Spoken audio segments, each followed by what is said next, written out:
দর্শক, আজকের ভিডিওতে আমি এমন এক গল্প শোনাবো যা শুনলে হামজা চৌধুরীর প্রতি আপনার ভালোবাসা আরও কয়েক গুণ বেড়ে যাবে।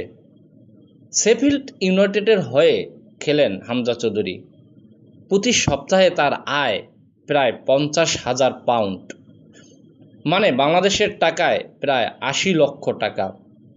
এমন একজন তারকাকে যদি ফিফা র্যাঙ্কিংয়ের 185 নম্বর দেশ অর্থাৎ বাংলাদেশ নিজেদের হয়ে খেলাতে চায়, তাহলে তাদের কত খরচ করতে হবে একবার কল্পনা করুন।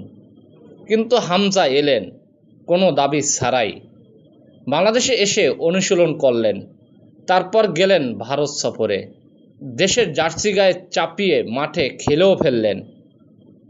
আর এই পুরো সময়টায় বাফুফে তাকে দিয়েছে মাত্র 24,000 টাকা, যেটা ইংল্যান্ড থেকে তার একবার বিমান ভাড়াও কাভার করে না।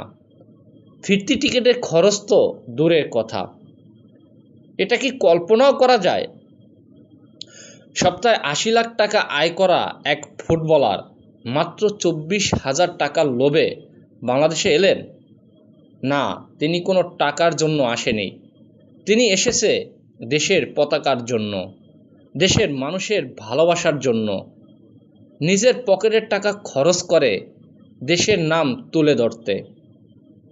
সেদিন ভারতীয় ফুটবলারদের ঘেরাটোপে পরে বলটা যখন টেনে নিয়ে যাচ্ছিলেন হামজা, তখন স্টেডিয়ামের শেষ সারি থেকে এক কিশোর চিৎকার করে উঠেছিল, হামজা ভাই, তুমি তো আমাদের গর্ব।